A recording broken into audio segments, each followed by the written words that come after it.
안녕하세요. 동아시아문화연구학회 사무총장 김창준 인사드리겠습니다. 오늘은 지난 시간에 이어서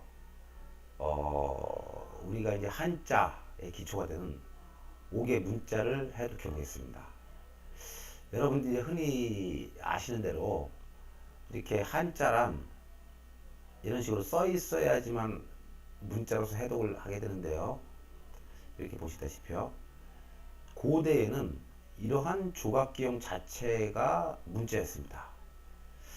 이러한 조각기형으로 남겼다가 조각으로 남겨서 왜 이제 문자화 되기 시작하냐면요. 예전엔 종이가 없었습니다. 또한 돌이나 거북 등뼈, 소뼈 이렇게 이제 이런 데다가 문자로서 남기죠. 그러니까 초기에 이 형상 자체도 하나의 문자입니다. 근데 지금 보시는 두 옥 기물이 있는데요.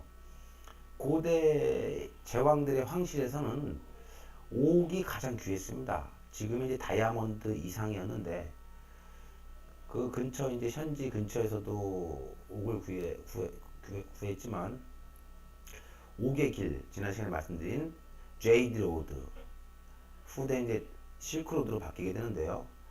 이 제이드 로드를 통해서 전 세계에서 이 옥이 수입이 됩니다. 자, 첫 번째 기형을 보시게 되면은 이렇게 뿌리 두 개 달린 것처럼 보이죠. 용입니다. 용의 얼굴을 하고 있습니다. 용의 얼굴을 하고 있습니다. 용의 얼굴을 하고 있고요. 사람 몸을 하고 있습니다. 그런데 거북이 등에 올라가 앉아 있죠. 이렇게 무릎을 꿇은 모습은 간단히 말씀드리게 되면 어떻겠습니까? 고대의 죽은 선조의 선조입니다. 나중에 이제 신으로서 불리게 되죠. 얼굴은 왕의 얼굴이니까 우리가 용환이라고 하듯이 용으로 표현했습니다. 자, 그런데 밑에 글씨 두 개가 있어요. 글자 두 개가. 여러분들이 보셔도 지금 현재 한자에서는 없는 글자입니다. 되게 난해하죠. 두 번째 기물을 보시면은 이렇게 여인상이 있습니다. 이 유방이 상당히 풍만하게 표현되어 있고 지난 시간에 말씀드린 매미용, 선용 위에 올라가 있습니다.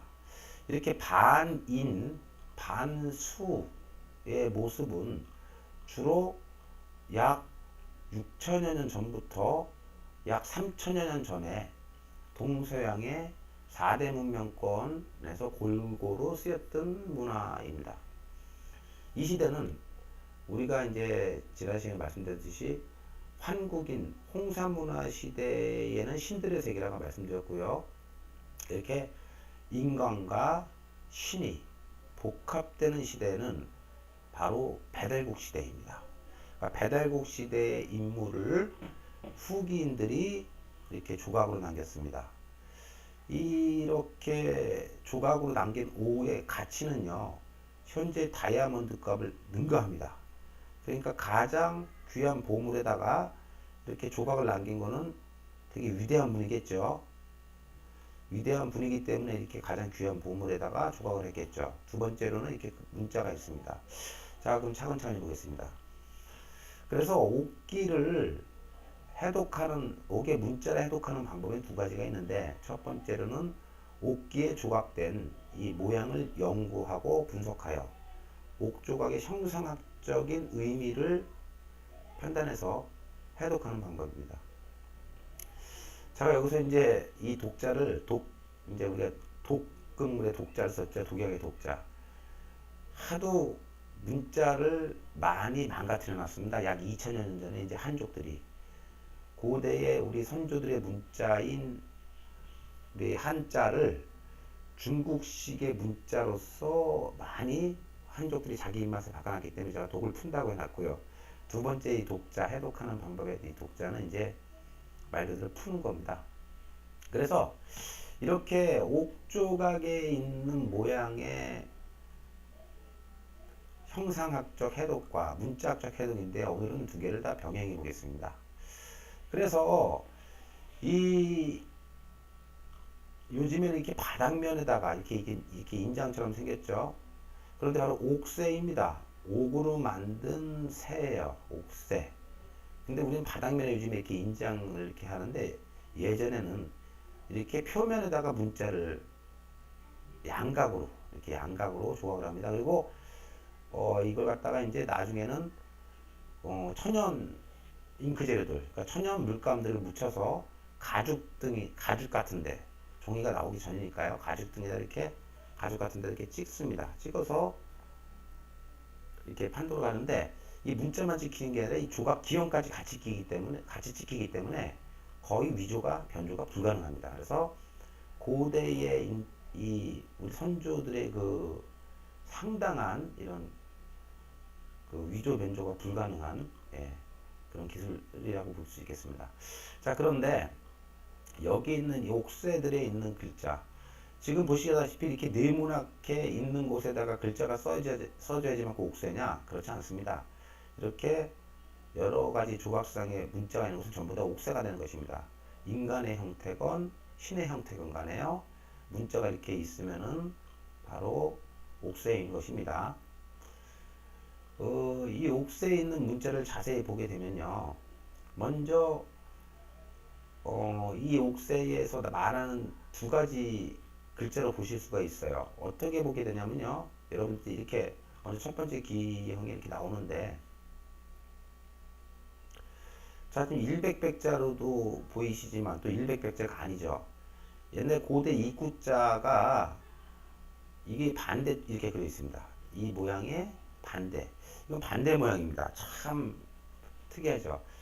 위에 글자와 아래 글자는 같은 글자이고요. 위에 글자는 이렇게 흘려서 쓴 글자입니다.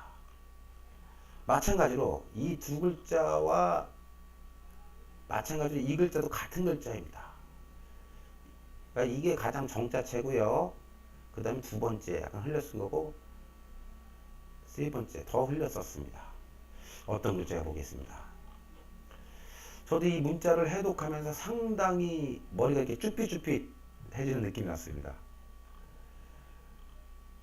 지금 이 문자를 이렇게 써서 봤어요. 보니까 고대 금문, 각골문에서 쓰인 글자들 바로 뼈 알자라고 그러는데 뼈만 남은 알자. 그러니까 앙상하게 모든 살점이 다 없어져서 뼈만 남은 알자로 이렇게 쓰이는 글자입니다. 이게.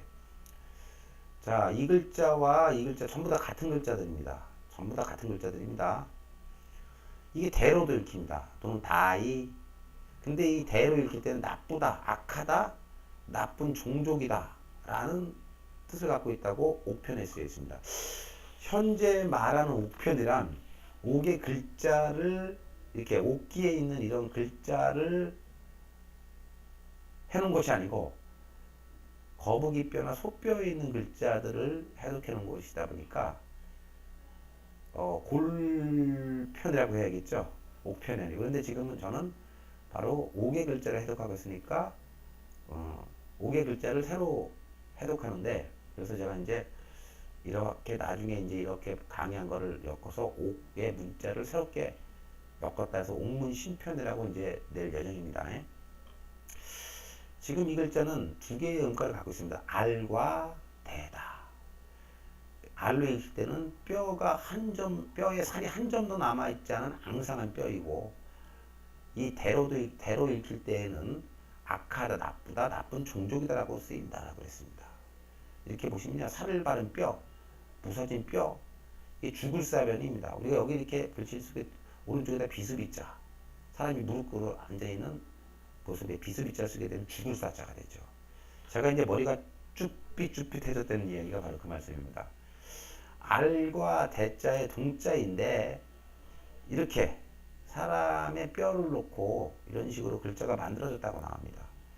각골문, 금문, 소존, 해서라고 하는데 현재 여기 나오는 이 해서체와 오른쪽 위에 있는 이 기물, 이 기형의 글자가 같습니다. 그러니까 이 해서체라고 하는 것도 옥의 글자를 보고 나중에 점점 더 발전됐다고 볼 수 있겠습니다.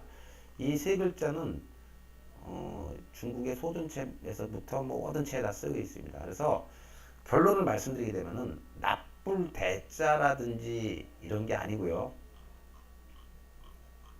바로 조상, 우리가 이제 대를 잇다. 그러니까 동이족에서는 대를 잇다. 뼈만 남은 거. 그러니까 이게 뼈대 대자예요. 뼈대 대자입니다. 그래서 이제 이렇게 비수비자가 들어간, 나중에 꼭 빗으로만 사람이 죽는 건 아니죠. 그래서 이렇게 비수비자를 또 사람이 무릎 꿇고 슬퍼한다라고도 해석을 하는데, 결론적으로 이 글자는 바로 여기에 있는 이 명문, 이 양각으로 된 글자는 어떤 뜻을 갖고 있냐면은 우리가 조상으로부터 내려온 대를 잇는다. 대를 잇는다는 겁니다. 그래서 종묘사직을 뜻하는 글자입니다. 이 옥기에 이렇게 써 있다는 것은 무엇이겠습니까?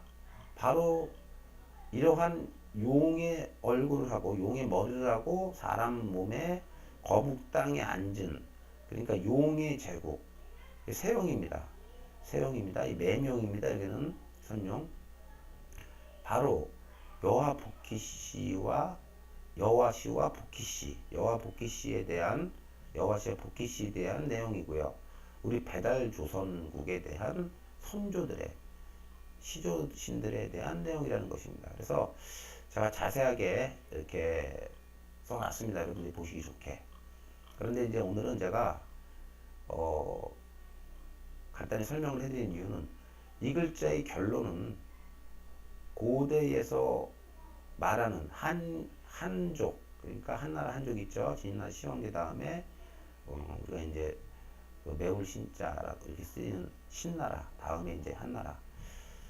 이 한나라 때 주로 이제 한자가 많이 집대성되는데, 우리 민족의 뼈대자를 나쁘다, 무섭다, 사나운 종족이다 생각했기 때문에 되게 악하다라는 생각을 했어요. 우리 조선족들을, 이 한족들이. 그러다 보니까 화하족들이죠. 한족이라고 하고는 이렇게 고대 문자의 종묘사직의 대자, 뼈대 대자입니다. 그래서 우리가 아주 후세에 뜻깊은 해독에 이르렀어요. 제가 이 글자로서 우리 종묘사직을, 아까 그 여인 몸에 매미용을 하고 있는 뒷면에 또 이렇게 문자가 또 같습니다.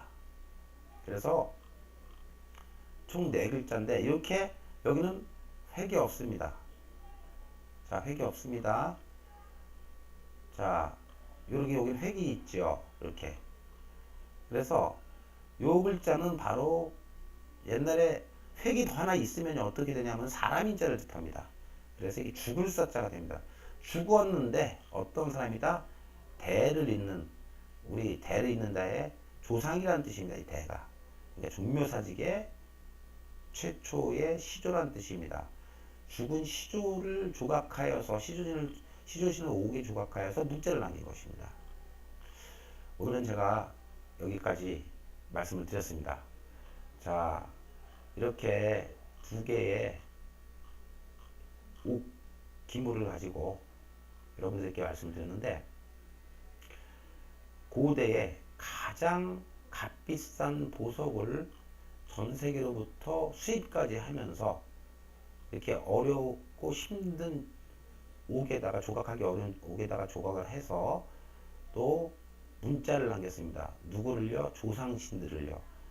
신이라는 개념은 나중에 죽고 나서 이제 후대의 신이 되지만, 돌아가시고 얼마 안 있다가 신까지는 아니고 이제 조상, 우리가 제를 지내듯이 이렇게 되죠. 그러다가 점점 더 후대로 갈수록 이게 신격화됩니다. 용의 얼굴도 하게 되고, 이게 몸은 용을 하게 되고, 이렇게.